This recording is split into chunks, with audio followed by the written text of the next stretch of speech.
Let's sparkle. Let's sparkle and have a great show.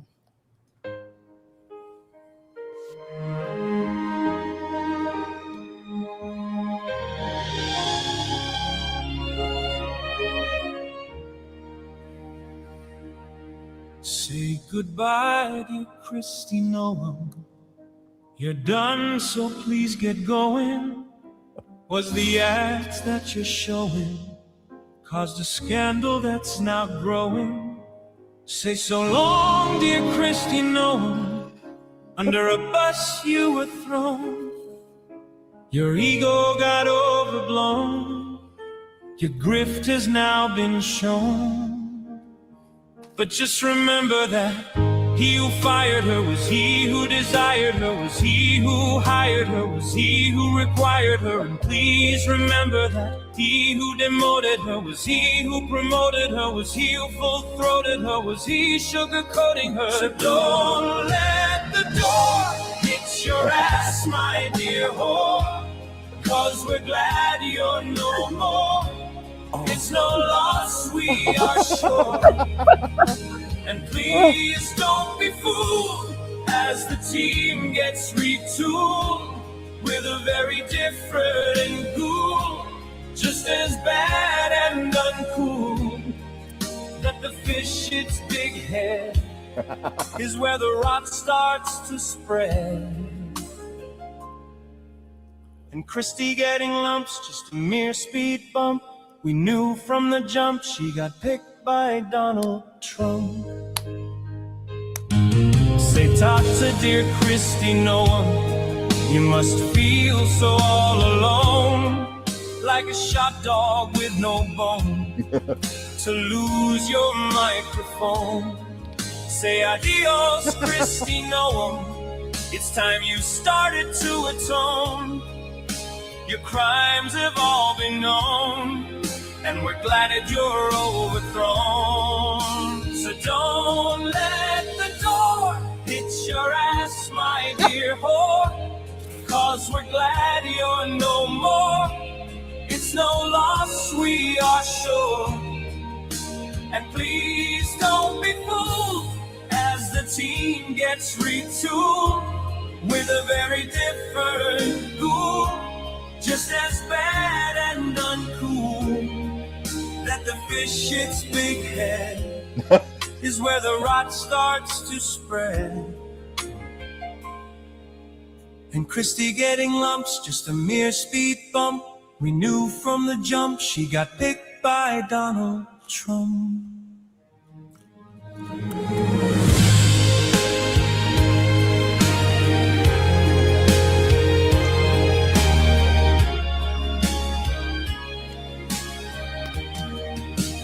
Don't let the door hit your ass, my dear whore, 'cause we're glad you're no more. It's no loss, we are sure. And please don't be fooled as the team gets retooled with a very different ghoul, just as bad and uncool. That the fish its big head is where the rot starts to spread. And Christy getting lumps, just a mere speed bump. We knew from the jump she got picked by Donald Trump. Really hate that sad loser, Mr. Newberger. Who, me? Oh, Mr. Newberger. Mr. Newberger has hit it out the ballpark yet again to find out and enjoy more amazing AI art. Check out Mr. Newberger's AI Funnies. Of course, we really appreciate him letting us open the show always, either with him or other great performers. But we often go back to Mr. Newberger because he gives us a good belly laugh. I wish we could have him on the show and interview him. That would be something that we could aspire to. I believe he's won at least one Grammy. Really? I don't know. He's won some Emmys or Grammys or something like that. Well, it's worth reaching out to him. Emmy, right? Even he has. I think he's in your neighborhood, and I think he works. I believe, yeah, he's an LA guy, and but he has a past history of winning. I think he's won at least one Emmy. He's quite famous. He's very clever, and he's quite prolific because sometimes he whips these pieces up. He probably has nothing more than a day to do them. Yeah. Yeah, and of course, as you can see from our opening, there are big shakeups happening in DC. Oh yeah. Oh yeah. Well, that was the first of what I hope will be many heads to roll. But I particularly enjoyed the last part of that little show where they showed her being taken off to jail. If there's any person in the world who should be tried for crimes against humanity, it's her. Yes, I agree. Yeah. But do you think she's a scapegoat? Don't you think a lot of people constructed this and that she was just the mouthpiece? Oh, sure. Or to allow this engine, she was a pretty girl with tits and ass, let's be, which is exactly, this is the MAGA big trucks mentality of boxing. And if you look at the whole genre of what this class of Americans or this group of Americans wants to see, they like to see Rocky Balboa fights, right? And so you have that sexy girl come out and she's like, round number 1, yes, round number 2. And I really you do that well, Whimsy. Thank you. I used to do jobs like that when I was like 18, 19 years old. I can't imagine you doing freezing my ass off in a bikini and stockings. Like, I'm showcasing a car. I can't, this was like 40 years ago, whatever. But I'm imagining you on The Price is Right. It's a new car. I used to do that crap. Well, I did that. I did some of that stuff in LA, actually. Did you? Yeah. So what was I going to look at you now?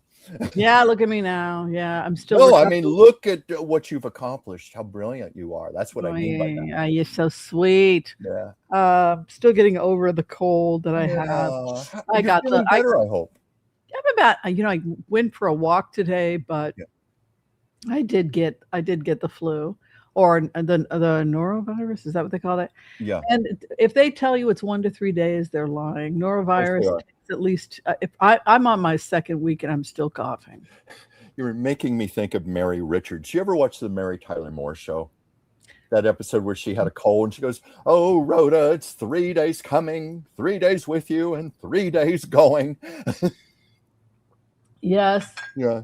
And then she won Best Producer, and she was sick as a dog, and she had really bad hair. I have really bad hair. Why is my hair doing that? Which, when you get sick, your hair, her false eyelashes were falling your off. hair starts to do weird things. And then she's like, I got to go to this award show. I'm sick. And then she looked and she couldn't find her shoes. So she was wearing 2 shoes that didn't match.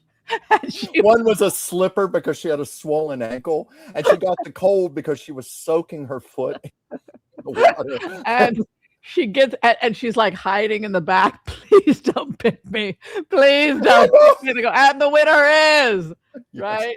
And then she gets up there and she goes, "I usually look so much better than this." She's like, well, I think what she says is, I don't usually look like this. Or it was something to this is not my regular look. That's one of my favorite episodes. And me too. I think it's hysterical. Mary Tyler Moore won an Emmy specifically for that episode. Oh my God, that's hysterical. Was so good, but you made me think of that. I would love to have seen that acceptance speech. That would have been hysterical. Yeah, you can see it on YouTube.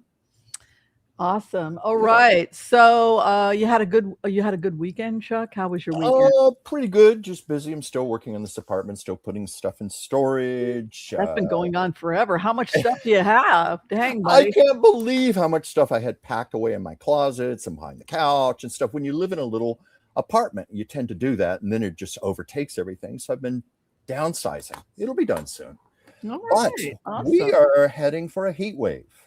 Supposedly it's going to hit close to 100 degrees this weekend. Wow. For Oscar weekend. I thought you were going to say we're headed towards 100,000 here on YouTube. Well, I hope so. We're headed close to 50,000 over Facebook. We we're getting about 1 to 2,000 new subscribers a week over at Facebook. So of course we always want to say hi to everybody who's watching us. We only get about 10, 15 people over from X, but I do see some X people here. So hello to our X people. Hello, X people. We don't get as much attention from X because I think that the majority of X now is Republican. Yeah. So I think for that I don't reason, think they would be watching us. Well, I supported actions to liberate Afghanistan, actions to liberate Iran, and that wasn't necessarily well, actually, the data coming back is that it's split amongst Democrats, that close to half of Democrats did want to see the fall of Iran. So I think we just didn't want to give this guy the credit. Of course, we want our sisters in Iran to be liberated, Absolutely, we do. We're feminists. It's just that we see the hypocrisy of having this man who has done so many horrible, terrible, awful things to women.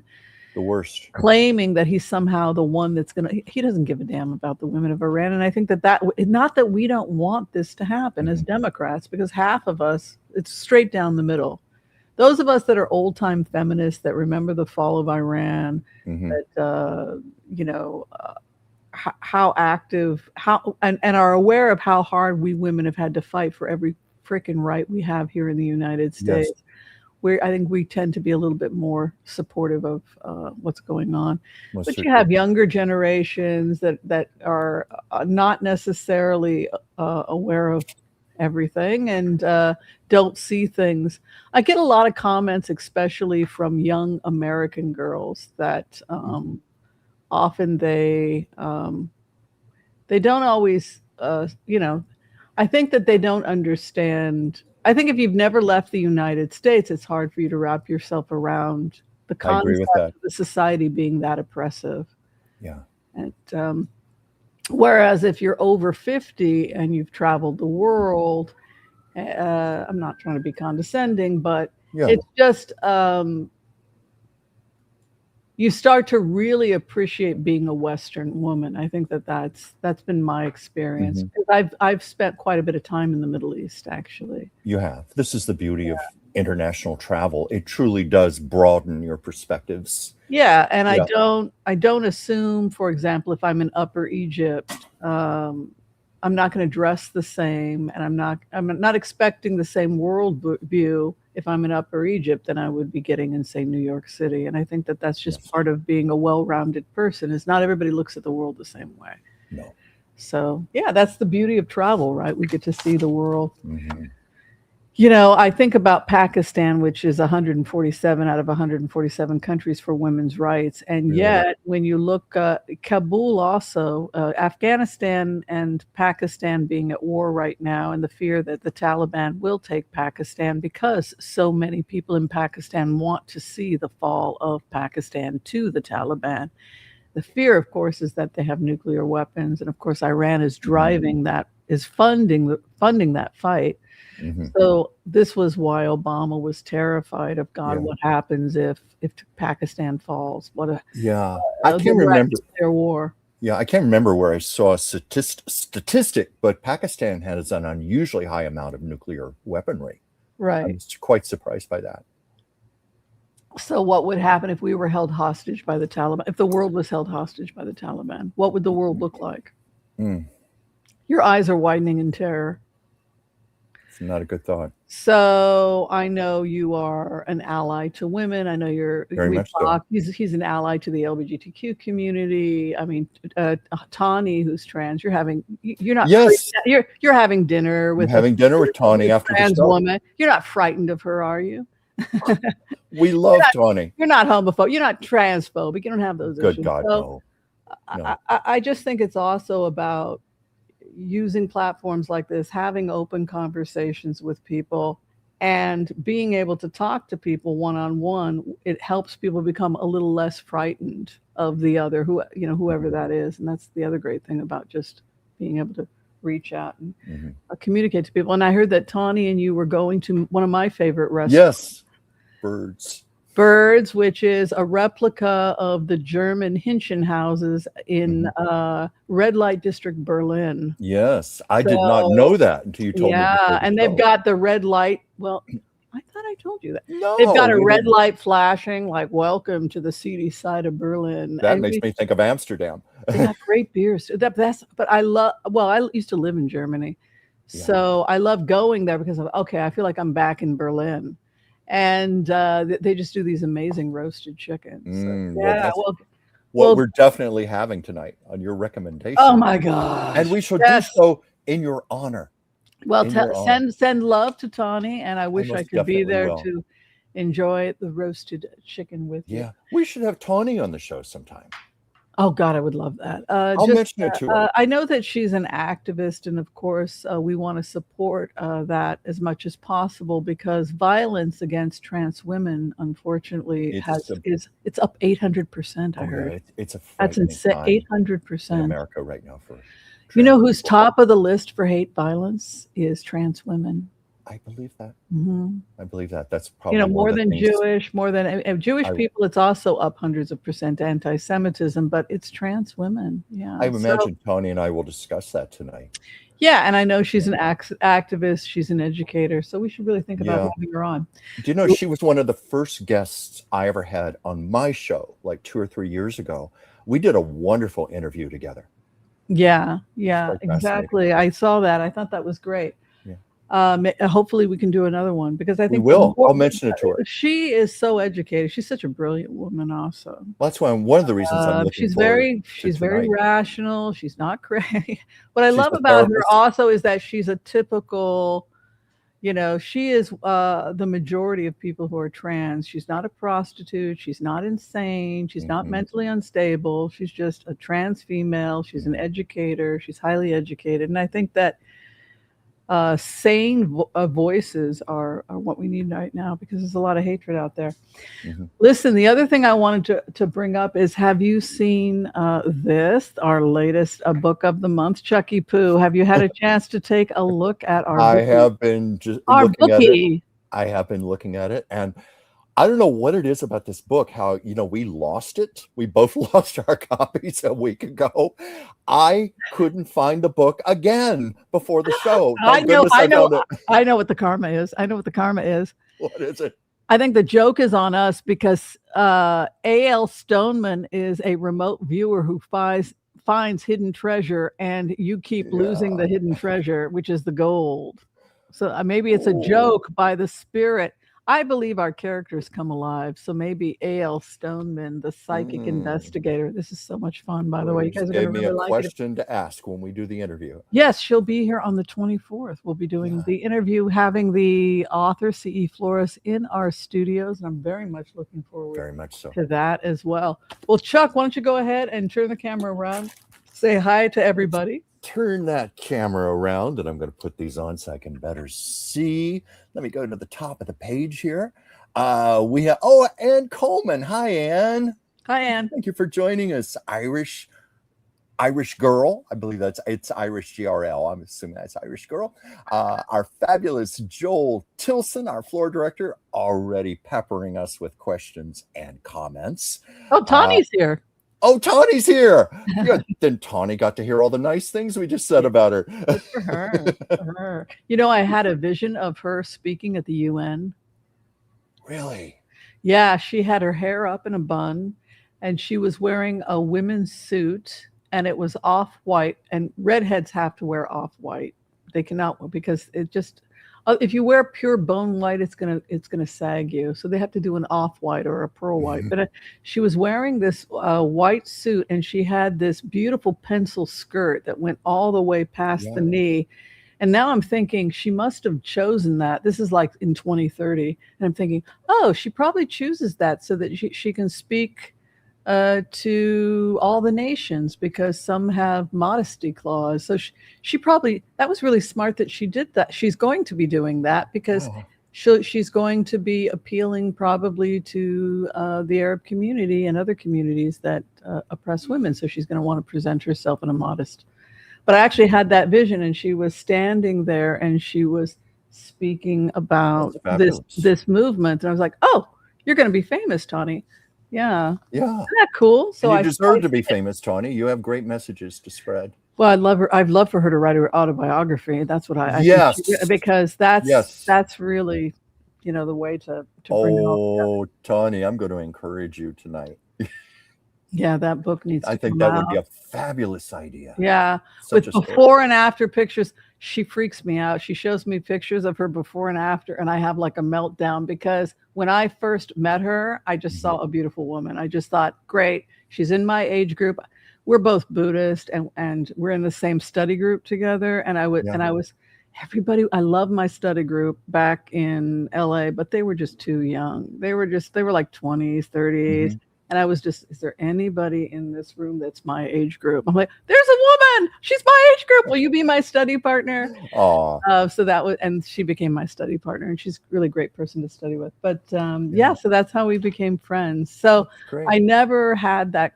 I never had any concept of her as male. Like I never had any. Yeah, exactly. So when she showed me the picture, I just had this kind of like internal meltdown. Really?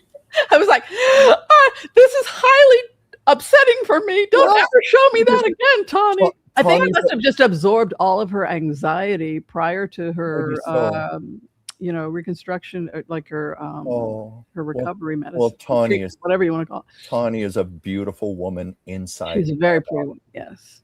Brilliant. And I love that you have that envisionment of her speaking before the United Nations. Yeah, she will. And I even think the idea of white is a good idea. I know you said off-white, but white makes you stand out. It's still white. But it stands out on But it also has to do with, women's empowerment, the women of white. Light. And dressing modestly. I think the reason that I saw her like that is, if you're going into the UN and you don't dress modestly, you're going to lose half your audience. Yeah. I mean, they're coming from places like Bahrain, Afghanistan, these countries where women are like top, you're going to have to be, if you really want to be an effective communicator, or as Jesus said, or was it Paul, when in Rome, dress like a Roman, be able. So, that was my vision. That was my vision. Well, let's go ahead and turn the camera around and start asking some questions. We're going to go ahead and after that do the empath prayer, and then we will blitz away. But let's start. Everybody, give a warm welcome to our official floor director. Yes, believe it or not, we do have a floor director. Maybe one day we'll be able to pay him. That would be great. The awesome Joel Tilson. Give it up for Joel. Yay, Joel. We should have Joel on the show too. I mean, I would love to have Joel on the show. Talk to him and let people meet him. I haven't even met him myself other than through this. Have you ever seen some of the funny, I've seen edited tapes of the things that they did to the floor director on SNL, and it was pretty funny. I don't think I've seen that, but I bet it's funny. Well, they've done practical jokes where they changed the cue cards and he didn't know it. Oh my God. Especially when you're doing a live show to do things like that. That's cruel. Well, like after his 25 years there or however long, Johnny or whatever his name is, they decided to switch up the cue cards and change everything up. And he was like that. And they were totally doing something like, and I think they were like, let's just throw out the cue cards. It was as part of the skit, and he was having a meltdown, and then they ended the skit with happy 25th or something. They played a practical joke on him. I thought that was really funny. You're making me think of something. I think it was Carol Burnett when she used to be on the Gary Moore show, like the late 50s, early 60s, and it was done live. And it was her very last show, and they decided to play a practical joke on her. Switch the cue cards, the doors wouldn't open up, the props were missing. And the poor woman was freaking out on the air live and trying to make it look like it was. Oh my God! See, I don't have a sense of humor for that stuff. Yeah, and evidently the floor director for SNL is also the floor director for Seth Meyers. He's now over at Seth Meyers, so the guy must be busy as heck. I'm sure, but very proficient to be doing two shows. Yeah, well, we keep Joel busy. We sure do. Sorry, it seems It seems like Trump is focused on Cuba instead of Greenland. Will Cuba have regime change with humanitarian support? That's a good question. Everything is up to the Pentagon and nothing has to do with Trump. And Trump is just a tool. And to be honest with you, I don't even think he knows what's happening. And I think I that don't when the think so. Pentagon plans a war action like taking down a regime, it takes years and years and years and years and years. Yes. And the president probably would not have been able to have stopped it. And in fact, the evidence would suggest that Trump did try to stop this military campaign. And because it had been pre-planned years ago, we've got the data to prove it. Because it was planned years ago, if anything, they spent an exorbitant amount of time trying to convince Donald Trump that this thing had to happen, because it probably was already in the works under Joe Biden, because they were building this new trade route under Joe Biden. It was part of the Peace Initiative. Data sent to IDF in 2023 showed that where the direction they would likely land. This is why we always like to show people the 5 points, what the least amount of deaths calculated. And it was mainly because of this concern that Pakistan would fall. Not just that in 5 years we're looking at Iran getting a nuclear weapon, but we're looking at Pakistan's government being so unstable because of internal support for the Taliban that if it falls, we're looking at literally being held hostage by these people via nuclear weapons. And so if we want to prevent that from happening, we have no choice. We're going to have to go in and dismantle the people that are funding the Taliban's attacks against Pakistan. Because if a nuclear war is going to happen, it's most likely going to happen with Pakistan and India. And it's not just when people say, well, it would have taken them 5 years. You don't sit around waiting for your enemy to build up a nuclear weapon while they're raping and killing, half their population. Particularly, but the more than that was the fall of Pakistan. It's not just that they were building nuclear weapons. In addition to that, they were building up the Taliban to take down Pakistan, rebels to take down the Iraqi government, rebels to take the Yemen government, rebels to take Lebanon, Syria. And at that point, we have a potential we're just waiting for a nuclear disaster. And so the only way to avoid that was engagement. There was simply a no, even if Iran had agreed to, even if there was a deal made with Obama, okay, we won't build nuclear weapons. It doesn't mean that they can't pay somebody else to, and it doesn't mean that they aren't paying a proxy army to take Pakistan.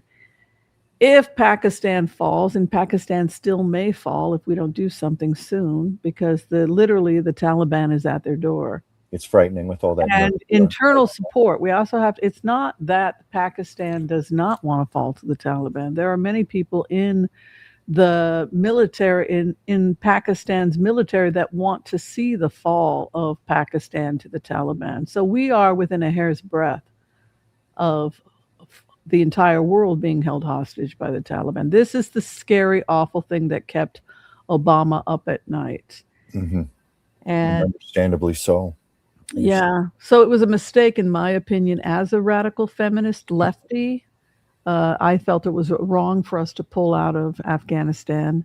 I think it was a disaster. And I think not just for the people who were living in Kabul, but allowing them to have the upper edge and be militarily rearmed by Iran is a nuclear disaster waiting to happen.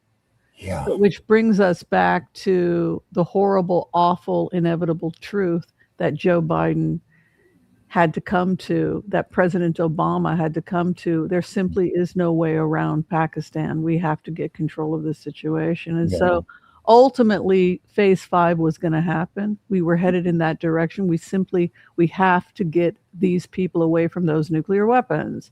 They have plenty of nuclear weapons, and it just takes one crazy person pushing the button before we're in the middle of a nuclear holocaust. And the last thing in the world we want is the Taliban being in charge. Oh God, that's a terrible. The horror is that we're within a hair's breadth of that happening. Even with this action. So that is why I never supported the withdrawal of U.S. troops out of Afghanistan. And with new drone technology to oversee the mountains, being able to see the eye of a fly from space. We now have the technology. We need to secure that border, particularly the border between Afghanistan and Pakistan. Understand that Pakistan's military not only has sympathy to the Taliban, but they were hiding high-ranking Taliban fighters, including Osama bin Laden, and it was the call of President Barack Obama, and rightly so, to enter Pakistani airbase and take out Osama bin Laden, who was living in a very nice, beautiful private bungalow, courtesy of the Pakistani. Yeah, he wasn't military. in the cave that everyone said he was living in. No, he was living the great life on the dime of high-ranking officials in the Pakistani military, and that is what should scare the hell out of us. Yeah. So which brings us back to phase 5. Yeah. You said yourself that even Kamala Harris, she would have taken the same action, probably even quicker. I don't think that it can be stopped because the decision ultimately is the Pentagon's to make. Yeah. The president is a figurehead, and how it appeared to me as one of the researchers, a lot of people don't know that I was researching this was for my dissertation. We were trying to build, and how can we build peace zones? And we went through this hundreds and hundreds of times. If anybody else wants to share data and come up with another way we cannot be held hostage by the Taliban and nut jobs getting a hold of nuclear weapons, I'd love to see your data. But everything came back over and over. By the way, I went through multiple artificial intelligence. I went through supercomputers. I went to Grok. ChatGPT wasn't strong enough. I had to go to the Colossus supercomputer to get all the data. And now it's 3-4 years later, and I'm going back to the computer. Did we do this right? Did we do this right? And it always comes back the same. Yes, it does. That's what's so amazing. So according to Grok, Putin is now being isolated and pressured to sign an Oasis deal in the Donetsk. Yeah. So it's a face-saving measure for him. Well, I think it's brilliant. Yeah, it is. Absolutely brilliant. I don't know who did that, if it was Elon Musk or Trump's. Yeah, it actually gives him a chance for a shred of dignity. Right. Somebody came in and said, look, this road's going to happen. This rebuild, this Oasis program is going to happen, whether you like it or not. We can give you a deal. You can build an Oasis in the Donetsk, and then if we show that it's stable, we'll bring you into the Abraham Accords. But if you can't do that, no frickin' way. But we will mow down the country of Iran to make this. If that road's going to go straight through Iran, Kitty, I probably could see them building Oasis outside Tehran, certainly on the Afghanistan-Pakistan border. I would want to see Oasis built, because the premise of Oasis is that moderation, peace, and cooperation become more profitable than war. And so people begin to apply to get in. Can I get into the Oasis? Can I get into the Oasis? Well, are you going to follow the rules? Yes, we'll follow the rules. Well, great. You just got a pay increase, free housing. You pay people to work to go into the good life of Oasis. So everybody starts running into the Oasis. We don't want to fight. And then there becomes this massive run into the Oasis. Now, the other thing that starts to happen from history, we know that. I'm an anthropologist. Like I said, this was my dissertation. The other thing we know about Oasis historically is that people will attempt to attack and destroy the Oasis, because the Oasis becomes a threat, and also the Oasis becomes a resource. You want to get control of the water, you want to get control of the people, so you have to have really tight security. But in another 20 to 40 years, if you use this model, all conflicts will collapse at that border, because conflict will not be sustainable, because the good life is inside the Oasis. And the good life is tolerance, integration, and, moderation. Yeah, so that's the thesis, and that's where we're headed. So very thrilled that and honored that Mr. Zelensky has come to agree with me. Yes. Hey, Mr. Zelensky, thank you for loving my thesis. All right, so let's get back to that question from Joel. I'm sorry, Joel, please read it. It seems like Trump is focused on Cuba instead of Greenland. Will Cuba have regime change with humanitarian support? Yeah, so that was why I brought it up, because Cuba is being funded by Russia, and Russia is also trying to encroach on U.S. soil in order to create a lasso. And we had talked about the remote views on that. So let me go ahead and open up a map of the world of U.S. We'll start with USA. So when we go into this map, and this is something that I've shown you guys, but I'll show you guys again to help you understand it from the way that this action, this war you're seeing right now is not a Trump war. If he wants to get the credit and say, I saved the women, like he gives a, come on, folks, you know he doesn't give a damn about the women's rights. He doesn't give a damn about humanity. Right. Let's face it. Yeah, he's a tool. That's all. Yes, he's a tool. Get past politics and just see it like a member of the, like a military strategist, right? So that's how we kind of have to view this thing. So if you're a military strategist, you're thinking in terms of how you can surround and block trade from the United States. How can we block and starve them out? Yeah. Right? So if you're talking about Cuba, you're going to be wanting to put your warships around this area. Right, right. So, and then they're going to come up, and then you've got Greenland over here. So if we're talking about, so you see what I'm doing is I'm doing a lasso. Yeah. I'm surrounding you here, coming in from Russia all the way over. And then what you have is this lasso and then comes over this way. Yeah. You see what's starting to happen? Scary. And then over here, the terror continues, because then you have China coming in along this side. Yeah. And then at that point, they can squeeze the lasso, and we become contained and controlled by two hostile fleets. Wow. So that is the bigger picture. And I always encourage people to step back as remote viewers and see the bigger picture. And that is the bigger picture. So if we're talking about taking control of Cuba, what they're really saying is they want to take control of this space, and that would require the collapse of Russia to some extent, or the fall of Putin, or the isolation of Putin, because of this threatening entrance into U.S. waters and just encroaching, and this terror that, rightly so, is starting to happen.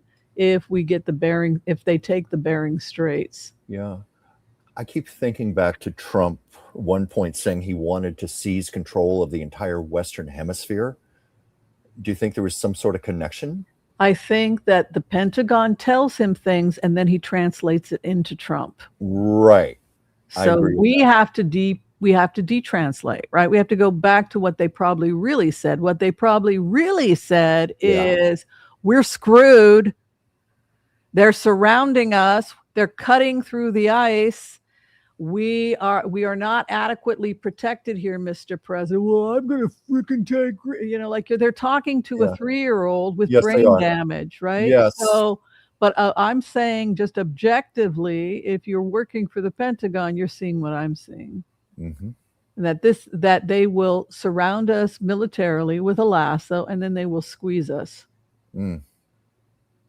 That's what they're planning. Now you know what they're planning. Yeah, that's disturbing. It should scare the hell out of us. Just like the Taliban getting nuclear weapons wiped. Did you read Obama's last book? He talks a lot about that. The last thing I read of Obama was his autobiography, his memoirs. But did he write a book after that? You mean his presidency, the one he wrote after? Yeah, his presidential memoirs. I read that. Oh, you did read it. So you know how he talked about Pakistan and Libya, and how he questioned the fact that whether he had made the right call, and that what he meant when that Pakistan was keeping him up at night. So he talks about that. Yeah. And that was a crisis, and that the fear of getting woken up at night also, that Obama talks about, which is, waiting for that phone call, that 3 a.m. call, that the Pakistan government has fallen. Remember, Hillary Clinton, I think, even did a commercial. And that was why he was in Afghanistan. When she was running for president, I think she even had a commercial. Who do you trust to take that 3 a.m. call? Yeah. And maybe Obama even inspired that. Yeah. So that was why he couldn't get out of Afghanistan, because of this terror. If I pull back, they're going to take Pakistan, because they've got plenty of people embedded in the Pakistani military that want to rise up and do it. And at that point, we're all screwed. We're already in serious trouble because they've already got nuclear weapons. So we're already in serious trouble. It may be, some people feel that it's 10 years too late and that the last thing in the world we should have done is pulled out of Afghanistan, that we only made things worse by pulling out of, that we have really created a terrifying scenario for ourselves. Yeah. So how do we save ourselves? We save ourselves by offering people something better, by luring people away from extremism and giving them the good life and giving them something to hope and wish for. And that is Oasis One. And that is why we build Oasis zones. That is why we build them in conflict zones. That is why Zelensky has adopted this model. So do I think that there's still time? I think, that's the other thing that a lot of people are talking about, because they say, well, it might be too late because of the amount of support that the Taliban currently has in Pakistan. I wish that Obama was still our president. That, there's a part of me that kind of wishes that Obama was still our president. Yes. But I think that as much as he wanted peace with Iran, he would have issued that strike, because it's only gotten worse. It's only gotten worse. So this, again, is the model. It's that no man's land that separates two hostile borders. Both parties have to agree to it. And then they share the space and they bring in a third party as a peacekeeper. And then they start a joint economic process, which is Oasis One, with investments from the Abraham Accords. So outside investments to ensure that it succeeds. And it has an international board so that you have to adhere to the standards of the Abraham Accords, which is tolerance, peace, cooperation, integration, etc. So that's the model. And it was part of Zelensky's 20-point plan. So I'm thrilled because I won. Yes, you did. Well, I haven't won yet because Putin hasn't taken it yet. So going back to the issue of Cuba, I think that now that you all know everything, I think that Putin has one choice, and that is to build Oasis, or he's not going to survive. Probably not. We've been seeing that downfall for quite a while anyway, without factoring in all of this other information. Actually, we saw him being in a palace in exile in Siberia somewhere. Well, that's not such a bad life. No. I mean, No. All right, let's go ahead and bring the empath prayer in. If you'd like to receive a healing at this time, please give us your name or the name of the person you want us to pray for, and we will include them in our prayers as we bring in the empath prayer. Anything you needed to say, Chuck, before we... No, let's go for it.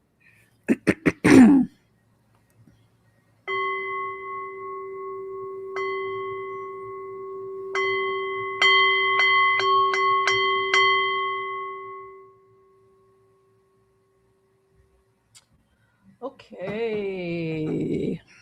I want to call on white light protection for myself and this community as we ask permission from Spirit to access the Akashic records. We call on our spirit guides and our good angels to be with us. Please give us the clarity and the wisdom that is needed to empower all of us on our journeys, to make the best decisions for ourselves, our families, the planet, the people we love, but also to help those that we may have strife with. And together collectively as a community, we say, Amen. And for those of you who are requesting a healing at this time, we come together at this time and we pray. We pray that you and those you love receive a perfect healing in mind, body, and in spirit. And together again as a community, we say, Amen. Amen. Amen. Amen. Amen. May all souls be healed. May all souls be healed. Wow. So I guess when we get the order to blitz, blitz, blitz away, it's going to be you and me, baby. Yeah. So good to see you. Good to see you too. You look great. I really? Yeah. I was telling you before the show, this haircut you have really flatters you. That is so nice to say because I've been so ill the last couple of weeks, and I'm just now. I know you have, but you hide it well on camera. I've been canceling teaching. I need to get back to teaching, but I've just been too run down to teach. Well, you're such a brilliant teacher, and I hope you come back soon. Yeah, But maybe only when you're well and yet you're it 100%. takes a lot out of me. And then we, of course, will complete. We're completing remote viewing training class, and then I think we're going to start another class. I don't know if it's a remote viewing or if it's going to be introduction to the tarot. I think it's probably going to be introduction to the tarot because I'm getting a lot of requests. Yeah. For that.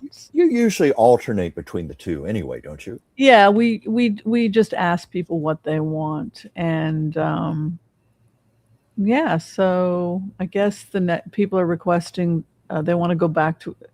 I guess people missed the last class we did over the summer. We did a tarot class. Got pretty high attendance too, so it was nice. Yeah, you did very well. Do you find each time you teach this class, you learn new things yourself? You bring new dimensions each time? Yeah, like Kabbalah. Like we look at the Hebrew letters, and let me take a look at this. Let me show you the Hebrew letters. This is something I'm learning from Kabbalah. Is that the Hebrew letters physically they describe certain things physically, you know? Yeah. And in the tarot, she is very specific about what number goes where. Like if you look at the Lamed here, the L, the Lamed. Yeah. Can you see that? I can see that. That's the shape of a hanged man. Wow. That's a man hanging from a tree. Wow. And it corresponds to letting things go. Yeah. The number 20. And there are certain holidays and mystical aspects to the number 20.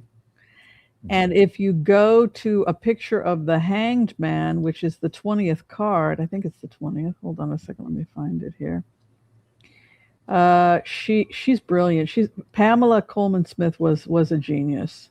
You know, why is it women, particularly women of color, just get treated like shit? You know, it's like nobody would ever acknowledge that she was a genius, but she was I don't mean to interrupt you, but she was a genius. Give her some damn credit. Whimsy, do you think it's because people deep down are threatened by someone that brilliant? I think they're just stupid. I mean, I'm sorry if I'm being politically incorrect, but maybe we need to be. But she was a genius. I mean, her understanding of cross-cultural comparisons. There's the Lamed. Look how brilliant this woman was. That is brilliant. So she's shaped it like a Lamed. That's what she was trying to do. It's the 12th. Excuse me. It's the 12th letter. I think it was the 20th. Yeah, the 12th. Oh, yeah. It's 12th is the 12 tribes. But isn't that interesting that she shaped the 12th letter, the Lamed, like the hanged man, like a Lamed. Yeah. I just think she's absolutely brilliant. Yeah. So those are some of the cool things. I'm sorry, I have to pick up. When you mentioned 12, I was also thinking the 12 signs of the zodiac, the 12 months of the year. Yeah, I need to go into the Kabbalah. She was many things. She was a Kabbalist. She also was very familiar with the Orisha. Her father was Jamaican, so she was very familiar with the Orisha. Mm-hmm. And but the Torah. And by the way, ta'or is to bear the light. So when we talk about the Torah, we're saying we're trying to bear light on something. We're trying to bring. So the word Torah and tarot have the same origins, which is to bear the light. And what we think happens is that picture books were historically used as early as, traveling along the Silk Road thousands of years ago, and the majority of female barefoot doctors could not read or write. Yeah. And so they drew pictures to convey does it hurt here or does it hurt there? Mm-hmm. They would use pictures and they would meditate on pictures. And that was probably the most earliest origins of Torah, the Torah, because they couldn't read the Torah. I'm even thinking I'm even thinking of illuminated manuscripts when you say light, illumination. Right. So, but yeah, to bear light of something. And yeah, what a brilliant way for these brilliant women that were never taught to read and write, but they knew how to birth babies, and they knew how to foresee the future, Yeah. and to meditate, and using these ancient symbols. For example, King of Wands is associated with King David, the Red King. He was a redhead, right? And his dark aspect is Esau. Esau was also red and fiery and angry, and he sells his birthright for red lentils. So Jacob wants his birthright, and so he's quite the cook, Jacob. A little bit of sumac, a little bit of salt, la la. So Esau was out hunting, and he was starving, and he says to his brother, "Give me some of that red stuff. You want some of the red stuff? I give you some of the red stuff, but you got to make a deal with. I will feed you, and then you're going to have to hand over the documents that you inherit. Oh, this fine. I'll give you whatever." He must have had blood sugar dysregulation or something.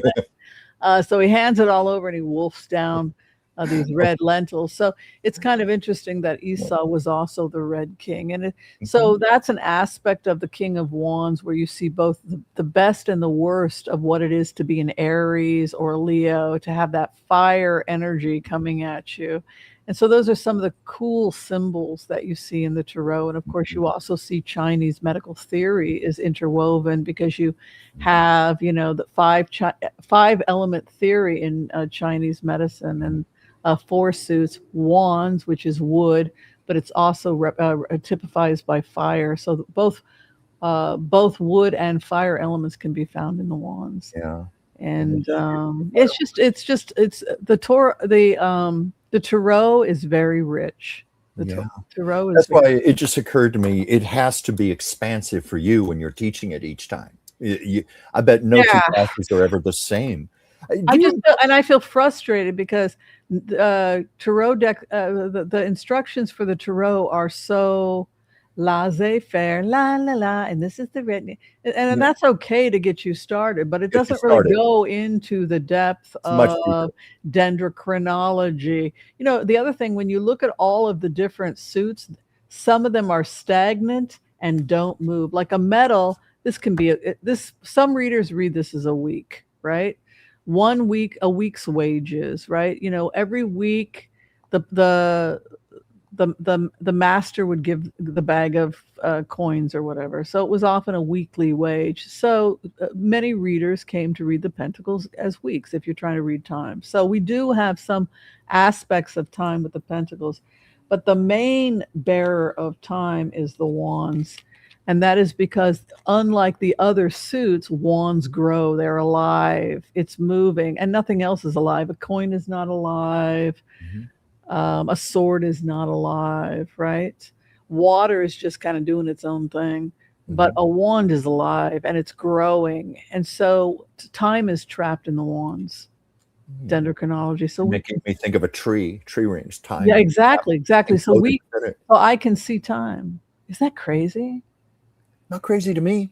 I'm sure not crazy to time and space. Also, the other thing about wands is you're going to give it my way. Boom, boom. They got the wand. Give me some space. So we see time and we see space in the wands. Isn't that cool? I love this. Yeah, I love the tarot too. I know. Ever since I've known you, you've been passionate about the tarot. I had a client come in that has a business, and I cried. I don't usually cry in front of my sessions, but she wasn't sure. She was, about the future of her business. Maybe she's going to try something different. She teaches swimming. And in the middle of the reading, I had a vision. There was a little kid. He was running on a dock. He slipped on the dock and he fell into the water. And by the time that the parents got to him, he would have drowned. But the kid righted himself and he began to tread water. Jeez. And the parents got to him and he lived. And my guide said, tell the woman the woman who was the client who teaches swimming, tell her you have already saved 3 lives. And I burst into tears. Yeah. And here she thought her work, maybe I'll quit Oh, teaching no. swimming. And then the guys that quit teaching swimming, you've already saved 3 lives. Yeah. I was just like, Oh, it's God, this woman has saved 3 lives. So Yeah. many great things that we do, and we never know.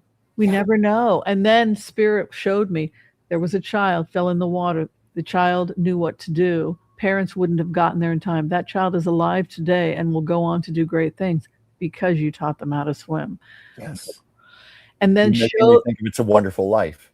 and then showed me older people that had taken up swimming. Cardiovascular health had returned, Yes. exercise. And so these people, their lives were saved. They're not going to have a heart attack now. They're not going to have these problems because you took the time to teach them how to swim and get out and move. Isn't that exciting? Isn't that? I was just like, my God, you saved 3 lives. I know. Don't you dare quit. You know, this is There's why so many more lives to save. this is why I always say it's my honor to do a reading for people, just as I know it's an honor for you, Yeah. because we're just vessels for this information to come in. And sometimes I get emotional also when I'm reading for somebody. All kinds, it's like a journey we go on when we read for another person.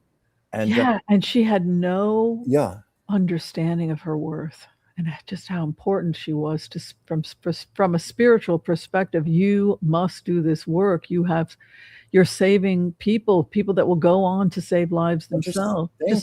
We often just get lost in our own, well, am I really important? And then when we stand back, everybody's important. And everybody. Spirit shows us the greater picture, we think, oh wow, I guess my work is important. But isn't that one of the greatest gifts you can give to another person, to illuminate that awareness? Look how important you are. Look how much you have affected other lives. Yeah. Look how this is multiplied forth into the world.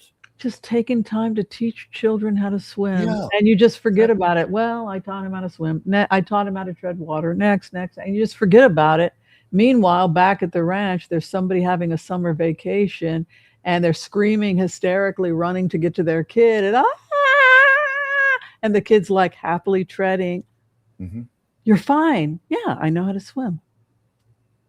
Best money I ever spent. My kid's not dead, right? Wow. Powerful reading I had with her today.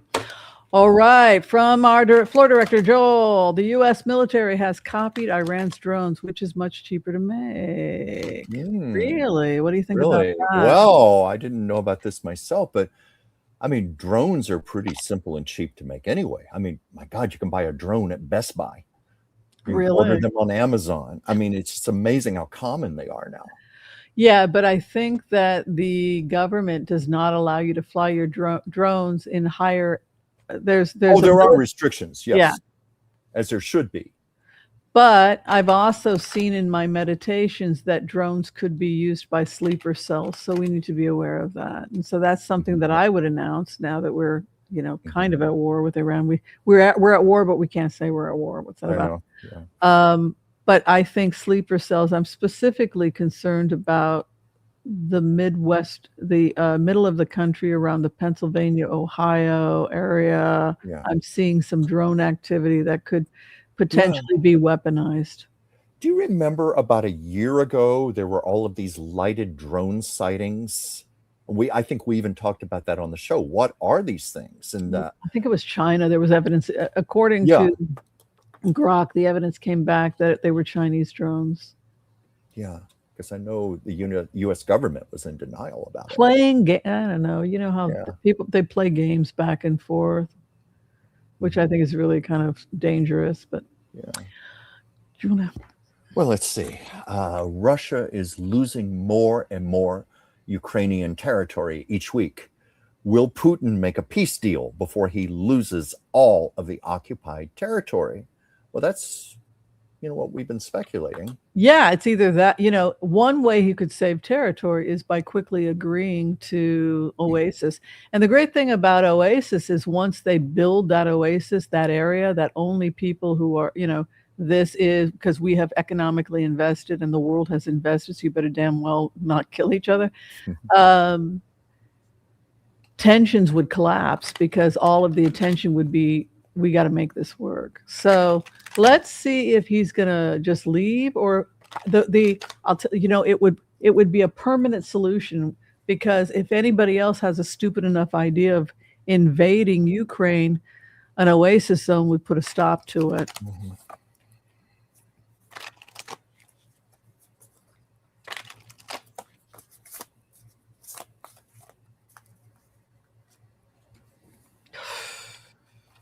Oh, wow.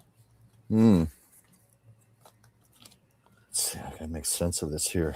I always feel the same way when I go into the energy and I put myself in the shoes of Putin at this time. I feel that I don't know what to do. I don't even know how this got away from me. Mm-hmm. I don't know how I got pushed into this oasis extension of the Abraham Accords. Mm-hmm. I feel this 7 of Cups over me where I'm just like, what the hell happened? This is the same card that I pulled for Putin the last time we looked into this.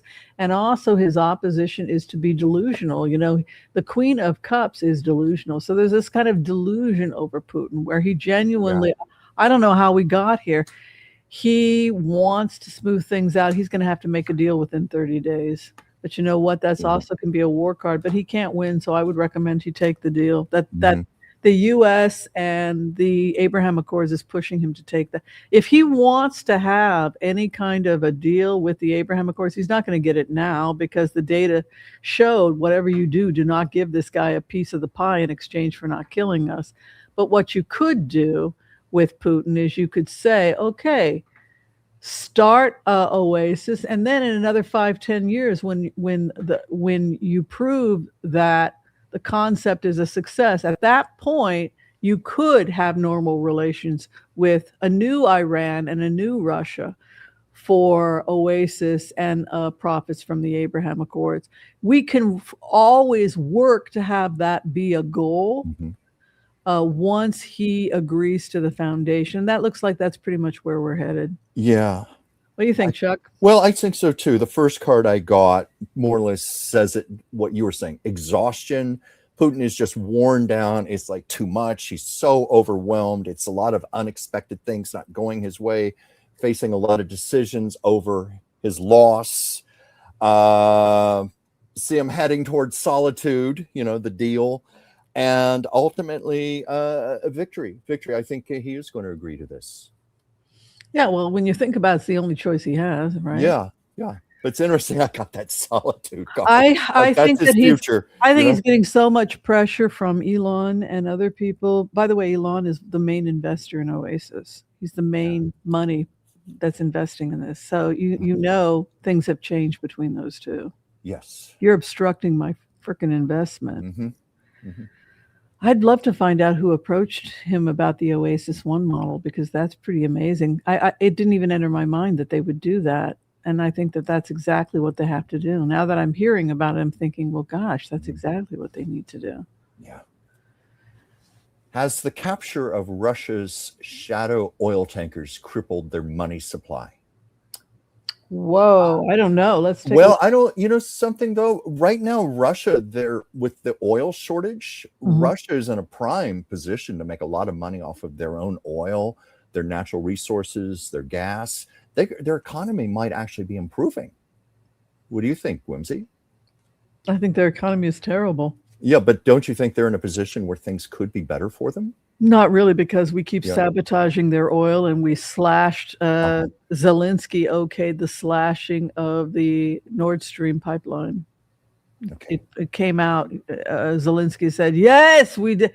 People thought it was Russia. I'm like, no, Russia is not going to put billions and billions and billions of dollars and advocate to build this thing and then blow it up. That's not rational. But I guess Zelensky got talked into it, gave a go ahead, and some of his friends went out in a boat and scuba diver went down and blew the thing up. So, yeah, it's cost them a lot of money. A lot of refineries have gotten blown up. But let's take a look. And if you can like, share, and subscribe, we'd be eternally grateful.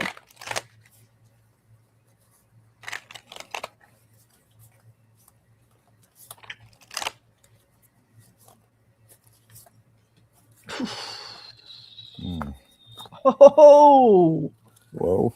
Ouchie, ouchie, boo boo. Ouchie, ouchie, boo boo. Woo. And use words like that, Whimsy. They are up against the wall with a 9 of wands standing in Oh. 7th position for Russia's immediate environment. Their house of opposition is that they are in the end of the road. They have run out of resources with that death card and the 9 of wands standing 7th and 8th house. Hopes and fears that we will show them mercy. A star is over them. Star is also the United States government, the Stars and Stripes. I say take the deal. Yeah, that's so interesting because the two cards that jumped out at me, deprivation and death. And you said you got the death card also? Mm-hmm. Deprivation. So I think that more or less says it, what you said when you were reading, but I was getting cards along those lines. Suffering, shame, higher purpose here. But yeah, denial, deprivation, death. Shall we go ahead with the next? Yeah. Are you done, right? You're done. I didn't want to. I'm done there. Yeah. Is Kash Patel and Pam Bondi on their way out? Well, the energy is that everyone gets fired. Oh, yeah. Oh, I think a lot of heads are going to roll, and they're certainly at the top of the totem pole. Yeah. There's a question here. Kash Patel and Pam Bondi on their way out. Okay, got this here. God, that death card keeps coming out. Well, Whimsy. You too? Yes. I swear to God, but well, here's what I did first. I are not faking this. This is really no. I swear to God, this is true. But the first thing I did, I got a pendulum. I just did it as a straight yes or no. Got a big yes. So on their way out, and then first card out of the deck, death. And then you said that my first card out of the deck. Yeah. So, what are the statistical odds that we would both pull the same? I mean, that's spooky. Exactly. It's spooky. Like 78 to the second power. Yeah. Those are the odds. Well, I don't think it looks. What's 78 times 78? I don't know. You're asking somebody woefully deficient in math. Yeah, it's 70. That's 70, why God gave us calculators. The second power. How many tarot cards? I see until I'm tired. But I think it definitely does not look too good for and Pam Bondi. Mm-hmm. Yeah. So death and confusion over the situation and constituents taking control. It's because the people with the money, the lobbyists had them fired. You know that they're getting pushback from the Heritage Foundation? I had no idea. Yeah. Oh my God, that's heavy. The Heritage Foundation? Yeah. I didn't know that. I guess because their big donors were having some moral and ethical issues with this. Really? ICE. Moral and ethical issues? Gee. Sure, because if you're an evangelical Christian and you're reading the story of the Bible and how Jesus was born in a freaking barn to immigrants and had to go, and he was an immigrant when he fled to Egypt. He fled because Pharaoh sought to kill him because there were a prophecy of a great child being born. So they had to literally became, in 21st century terms, Jesus became a political refugee himself. Isn't that a great irony? Isn't that a great irony? Think about that. Jesus was a freaking political refugee.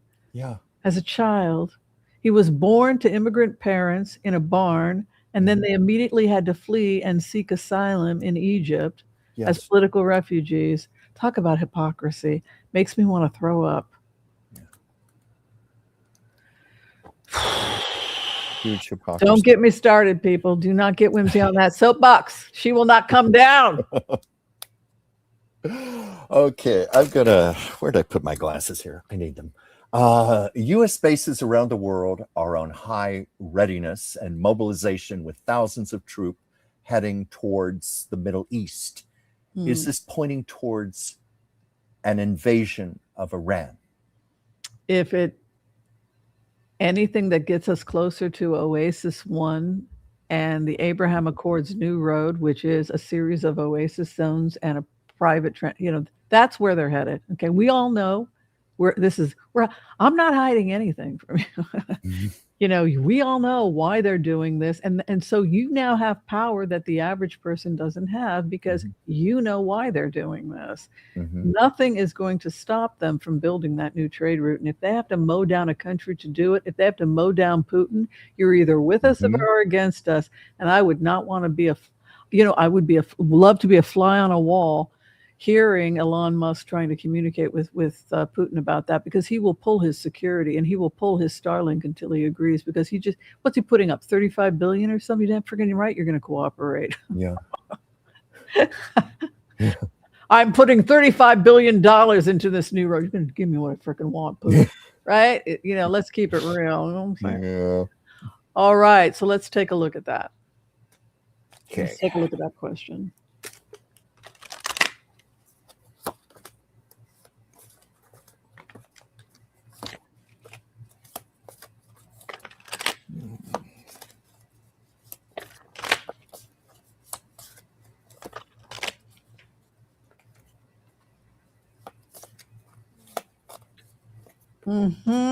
Yes, yes, yes.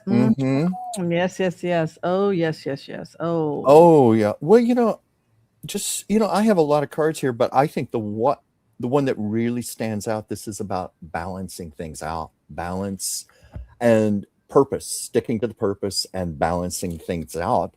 Certainly a lot of competition, tug of war going on right now, but yeah, I think you said it.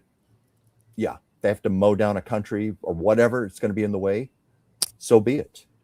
So the main fighting, people will die. People are going to die. Yeah. U.S. service people have died, and more U.S. service will die. Yeah. And more Iranians will die. And people that are part of this peacekeeping act, United Arab Emirates, Saudi Arabia, they've also been launching,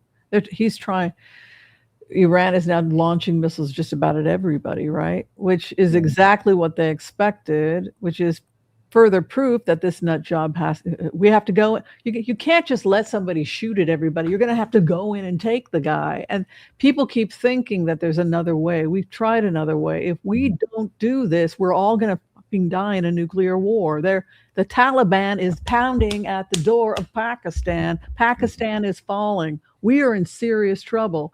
We're 10 years behind schedule. This is objective reality. We're screwed. We're in trouble, right? So there's great fighting that will happen.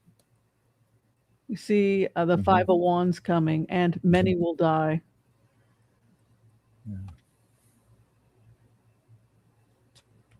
The coffin and the fighting. Many will grieve. 2 years.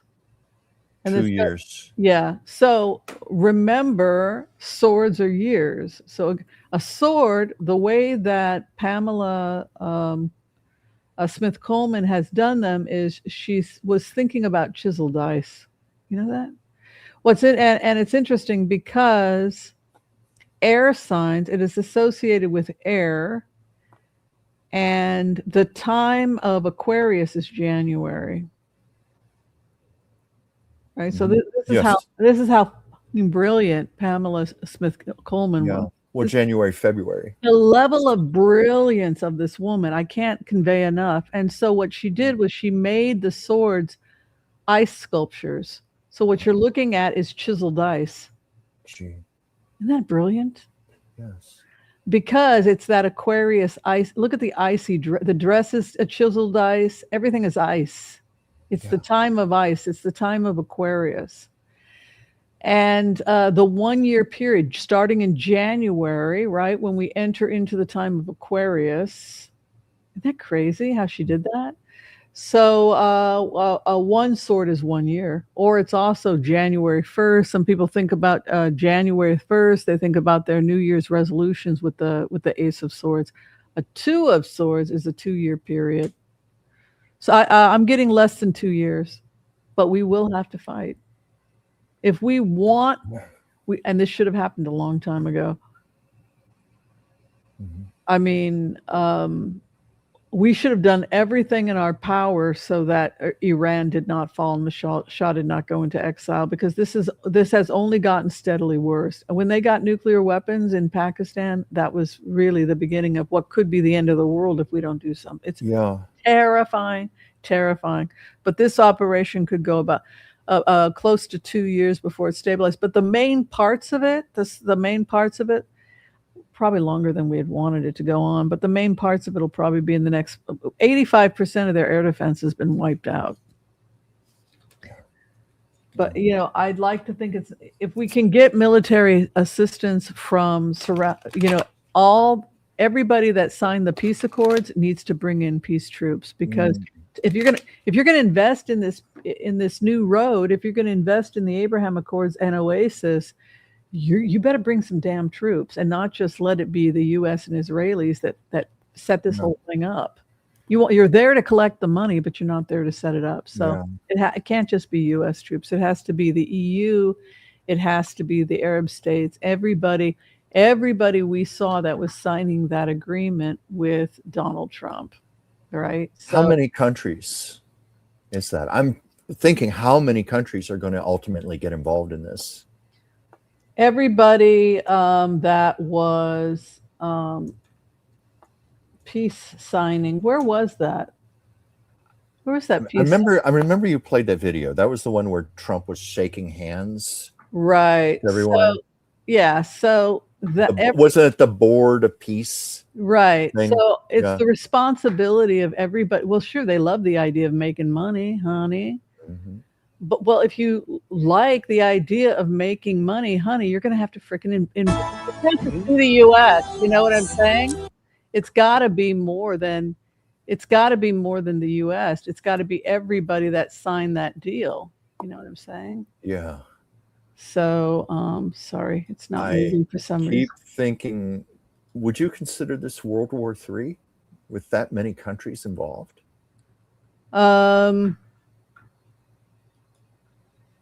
No, I think this is what you do so we don't get to World War III, because all of those countries not only want Oasis 1, because Oasis 1, well, I think it's brilliant, but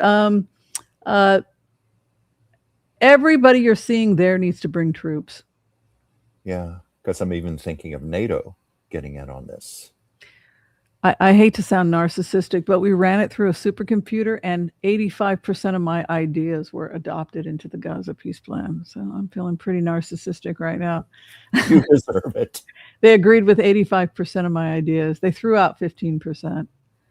They didn't. How dare they? They threw out 15%. Well, from what I've heard from people close to it, we to be reviewed at another time. I wanted them to fund certain projects, but I got 85% of what I asked for, so that's pretty cool. You know what I'm saying? So, yeah, everybody there that said we want Oasis 1, we want to build Oasis zones, we want a piece of the pie, we money. Great, send me some damn troops, because we're not going to have any of that yummy, delicious money if you can't secure the border. You know what I'm saying? Mm-hmm. So it is what it is. Yeah, a lot of people. Mm-hmm. So that's what I think is going to happen. Yeah. That's a good way of looking at it, preventing World War III. Yeah, I mean, it scares me when data says we might have waited too long to. God, we should never have pulled out of Afghanistan. That's my feeling about it. Yeah. We should have waited until we had the drone technology to secure those hills, to secure the mountains, which we could have done with new drone technology. We didn't have to pull out. We pulled out when we should have been creating oasis and safe havens for female intellectuals. Yeah. Doctors, lawyers, female intellectuals that are in burqas, they need to be given safe haven and oasis. And when the Taliban realizes it can't compete, that's the point at which the Taliban collapses. I'm also thinking they had a perfect opportunity. I'm thinking of all of the brilliance amongst all those women that's being clamped down on. Right. Utilized as a tremendous resource. Mm-hmm. Yeah. It's easy to get people to go along with something like Oasis 1 if you can give them and their families the great life. Who doesn't want the good life? Mm-hmm. You don't have to fight, brother. You have a beautiful home in Oasis. But I demand my rights and I demand food and I demand. Great, here it is. Welcome to Oasis. It's like, well, why would I fight? They gave me everything I wanted, right? Yeah. And now fight for the Oasis. Fight for that thing to make it, to survive, to be successful, so that you and future generations will never know war because you're being born in the Oasis. That's the future. You know what's interesting? I had a vision when I was creating it of a hive. That Yeah. human beings are a Like hive, a beehive. Yeah. a beehive, A right? beehive is like a whole world all to itself, or at least like a city, a microcosm of a city. Right. So that's kind of how I wanted people to kind of think of this, is if we can all think of Oasis as a beehive. So let's go ahead and take a look at that imagery. Lots of honey. They're all making honey. Yeah. And so what we need to do is we need to create a road, bringing them together, but not everybody gets to ride on that road because the whole entire system is closed. So the people that get to go and live in those beautiful hives are the people that want peace, cooperation, and are agreeing to tolerance. And so this is also the vision that Elon had, is that more and more people will run to Oasis where the water and the good life is. Yeah. And so at that point, war has collapsed because you've got the AA acting as the queen bee, nurturing those oasis zones, making sure that her babies are well cared for and that they're able to contribute to the whole ecosystem. And it goes back to the natural state or the natural order of human beings, which is that we are a hive. Yeah. We are a hive and we must care for the hive. We are not lone individuals.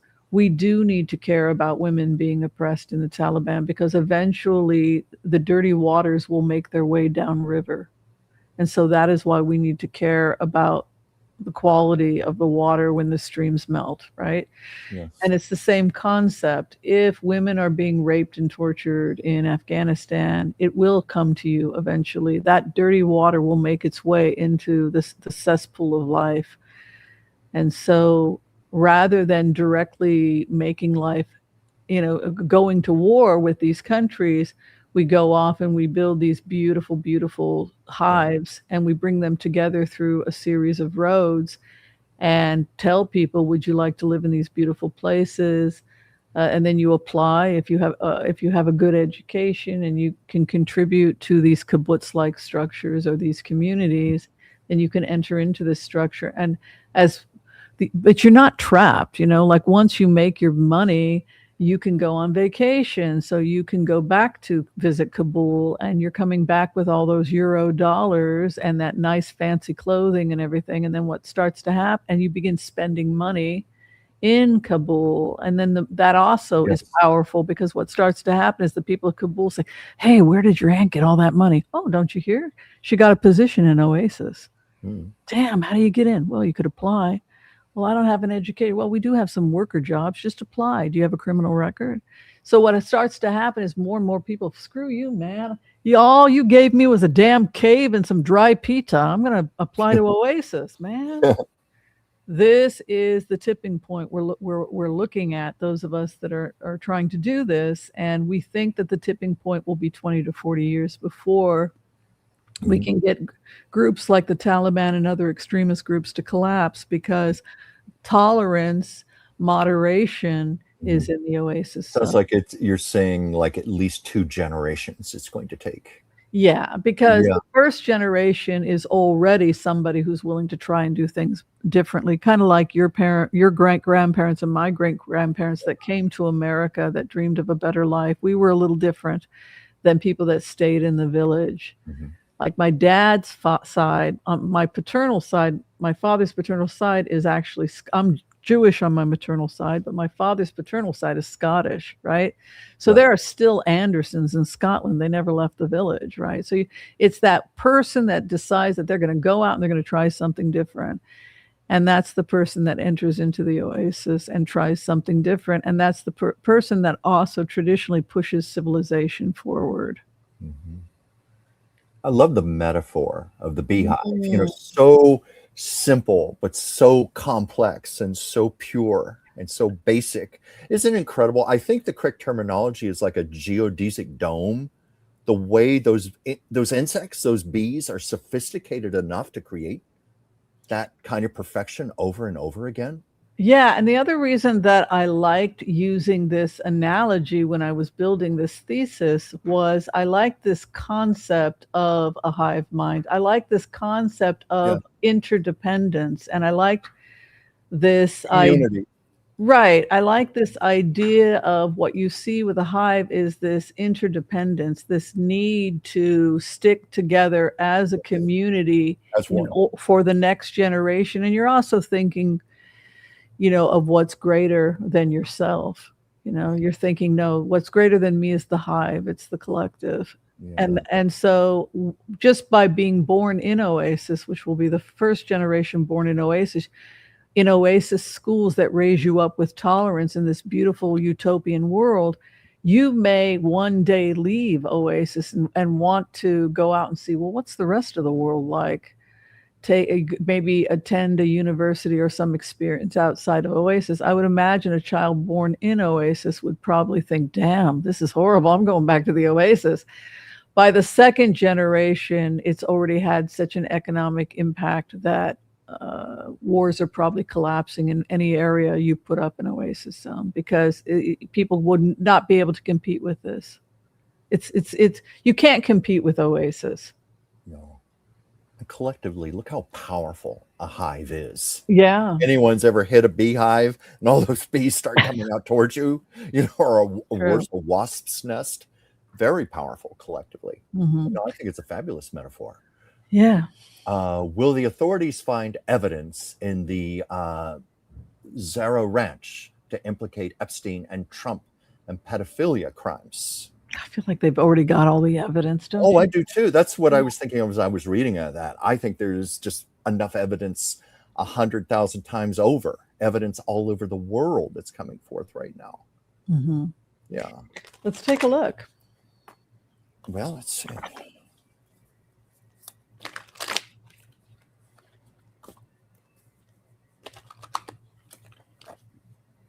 Whoa.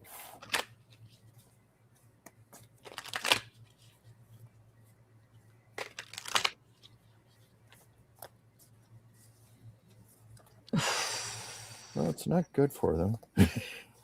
Yeah. Yes. I think there's enough here. Yeah. Yes. I think, like we said, there's enough evidence elsewhere. But I just thought this was amusing. My very first card, shame, judgment. I got shame too. Yeah. This is the shame card, by the way. Yeah. You got the shame card. This is too. nine of swords is considered a shame card. Yeah. Do you know why she used this imagery to describe shame? Why would a man be up at night putting his head like, oh my God, in his bed? Oh. No sex, no drugs, no wine, no women, no fun, no sin, no you, no wonder it's dark. Mm-hmm. Everyone around me is a total stranger. Everyone avoids me like a cyclone ranger. Everyone. I'm turning Japanese. I'm turning Japanese. It's a reference to masturbation. So I'm just keeping it real. I was going to let you say it, not me,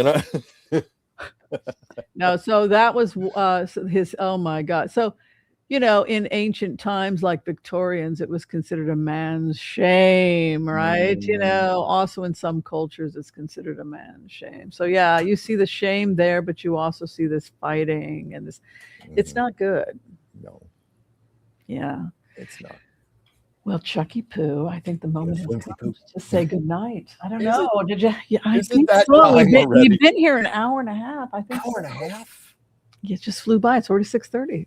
Went by quickly. And you have a hot date with a lovely woman. Yes, I do. I've got to change my clothes quickly and run out the door because I promised Tawny I would be there at 7 p.m. Assuming the traffic cooperates, I can get a parking space. Lovely. So we're going to make that happen for you. Chuck, how do people reach you? Oh, yes. You can reach me Chuck's Captivating Chronicles. That's my YouTube channel. I have a little chat show on Mondays, Chuck's Captivating Chat. And if you want to reach me for a reading or commission me to do artwork for you, it's just DransfieldChuck, one word, at gmail.com. I'd love to hear from you. And Whimsy.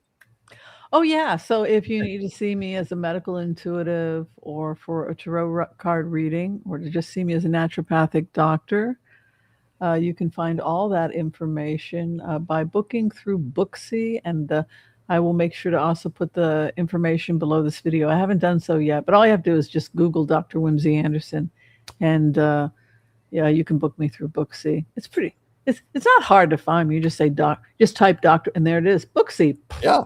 It's so simple. Or you can We're just all over the place, Whimsy. Or email Chuck and say, Chuck, can you schedule an appointment with Whimsy, and just leave your phone number. Sure. Either if you want to talk to a live person, Chuck is the official assistant. I'm the real life assistant. He is the real life assistant, and you can go ahead and just send him an email if that works better, and he'll call you. And absolutely schedule it that way. And it gives me a chance to talk to you and get to know you. If we haven't Hi, spoken Geocosmic. I think it was Geocosmic Volunteer. You know, I get the most comments on the empath prayer is the last part about strife. Geocosmic Valentine, was that you that gave the last part? We collectively wrote the empath prayer. It was a collective effort. And I think Geocosmic, somebody had asked about strife, healing those we may have strife with. I believe that was inspired by a comment by Geocosmic Valentine. I think she was the one that helped with that. Just to let you guys know. So it just adds to the overall perfection of that prayer. Yeah, I think it was based on a conversation that she was a part of about how it's difficult to pray for people that we have conflict with. And so yes, it is. We decided that we're human. Yeah, so that was actually the last part of the empath's prayer. The last part that we added was yes, that was me. Here's one of the authors of the OA. If you love the empath's prayer, this is one of the authors of the empath's prayer. Yeah, no, it's just perfect because I find that that's the hardest part of the prayer, to even help those I may have strife with. And I always think of Geocosmic Valentine. I'm doing it. I feel like that. That I feel like Whoopi Goldberg and Ghost when she has to give the money. Oh yes.